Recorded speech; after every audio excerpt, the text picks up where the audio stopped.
안녕하세요. 자, 이제 꽃눈이 형성되는 그런 시기가 왔죠. 자, 우리가 이제 화분화라고 하는데요. 보통 이제 꽃눈이 형성되는 시기, 즉 애가에서 꽃눈으로 전환되는 시기가 있어요. 그 전환되는 시기가 자연에서는 보통 5월 말에서 6월 중순 장마 직전까지가 이제 1차 보통 이제 꽃눈이 붙는 그런 시기라고 제가 이제 여러 번 말씀을 드렸었는데, 그리고 2차가 있고 이제 3차가 있고 이렇게 이제 말씀을 드렸었습니다. 그러면은 우리가 이제 난실에서는 어떤 보조적인 역할을 해줬을 때 그 효과가 더 있는지 이런 것도 좀 알아봐야 될 것 같고요. 그리고 꽃눈이 왜 붙는지 또 이런 것도 이제 우리가 한번 생각해 볼 필요성이 있죠. 자, 온도에 의해서 주로 이제 결정이 된다는 얘기를 제가 꾸준히 말씀을 드렸습니다. 이게 온도와 이제 광량인데요. 우리가 뭐 광주기라고도 하고 뭐 이렇게 표현하는데, 일정 광량, 이제 그랬을 때, 그리고 보통 23도에서 26도 사이가 며칠간 꾸준히 이어지면 꽃눈이 형성이 되고 전환이 되고, 그렇게 해서 이제 꽃눈을 갖게 되는데, 그걸 화라고 이제 우리가 표현하죠. 근데 이제 올같이 라니냐가 있는 해는 뭐 3월 달에 따뜻한 적이 있었고 4월 달에 월별로 한 번 정도는 굉장히 따뜻한 기간이 있었습니다. 그래서 꽃이 일찍 붙는 그런 사태가 벌어졌었죠. 저 역시도 그거를 막는다고 그걸 좀 어느 정도 아니까 해도 저도 붙었어요. 보니까 요 앞에 보면 이 소심인데, 여기 확대해서 제가 보여드릴게요. 이 꽃눈이 하나 보이죠? 좌측에 하나가 나옵니다. 이렇게 꽃눈이 형성이 되더라고요. 저도. 그러니까 더 예민한 게 있는 것 같아요. 다른 건 거의 보이지 않는데 저 아이는 꽃눈이 붙었습니다. 평상시는 잘 안 붙는 거거든요. 잘 안 붙고 제때 정확하게 붙는데 오히려 저거는 또 붙었어요. 자, 이런 일들이 벌어집니다. 그래서 이제 그거를 막으려면은 제가 이제 그 빛 줄여주고 물을 주어서 온도를 낮춰주고, 그 다음에 아랫단으로 좀 내리거나 광량을 좀 줄여주면은 그거를 넘길 수 있다. 미리 붙는 거를 조기 우리 화를 방지할 수 있다. 제가 이렇게 이제 말씀을 드린 적이 있었죠. 그러면 이제 조금 이제 도대체 어떤 메커니즘이 있을 거예요. 그래서 이제 그거를 조금만 좀 알아보면 이제 그 광주기라고 이렇게 표현을 합니다. 그러니까 쉽게 얘기하면은 식물은 이제 그 시계에 의한 주기, 그러니까 식물은 그 쉽게 보면은 식물 생체 그 시계라고 표현하는데 그런 게 있어요.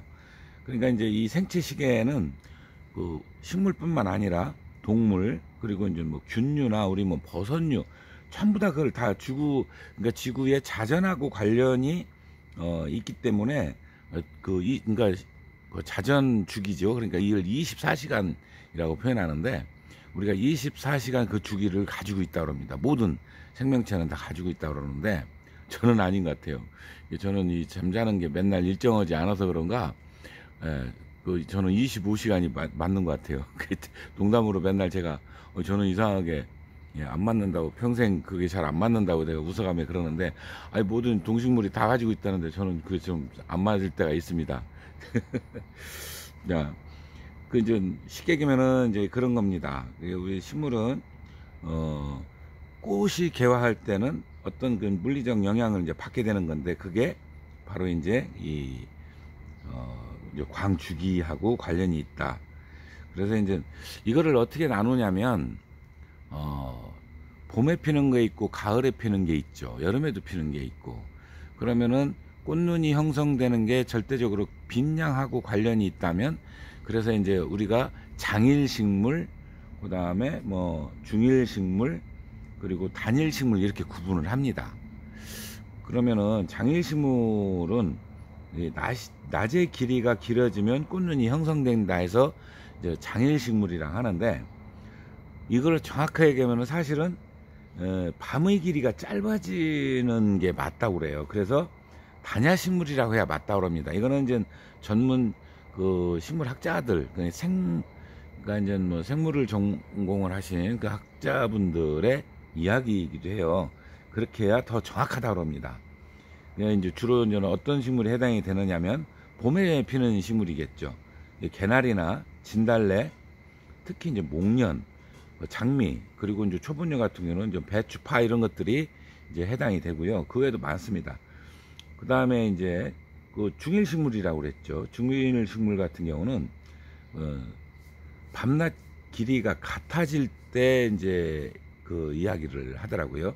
거기에 이제 뭐 사탕수수가 포함이 된다라는데, 그런데 또 이 중일식물을 중성식물로 이렇게 두 부류로 또 나눠집니다. 이거는 뭐냐면 광주기의 영향을 거의 받지 않는, 그래서 이제 그 중성식물로 이렇게 분류하기도 하더라고요.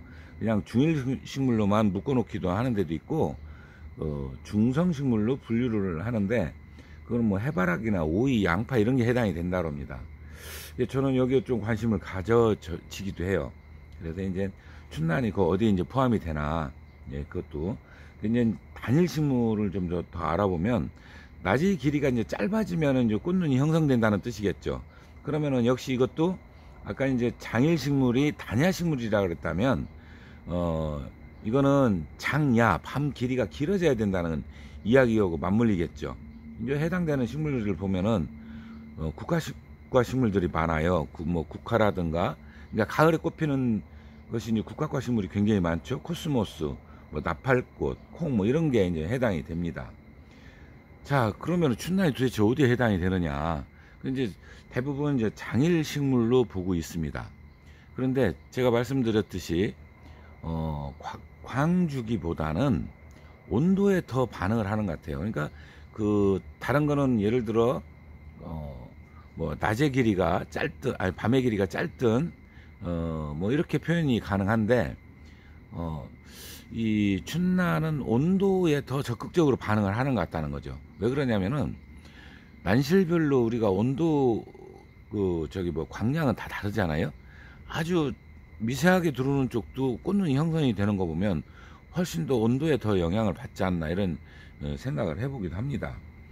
그러면 이제 이게 분명히 그 식물의 뭐 일주기나 광주기 이런 걸 가질 수 있는데, 이게 이제 파이토크롬이라는 수용체를 가지고 있기 때문에 그렇다는데, 그 뭐 적색광 수용체나 청색광 수용체, 또 뭐 UV광 수용체 이런 것들이 이제 관여를 하는 것 같고요.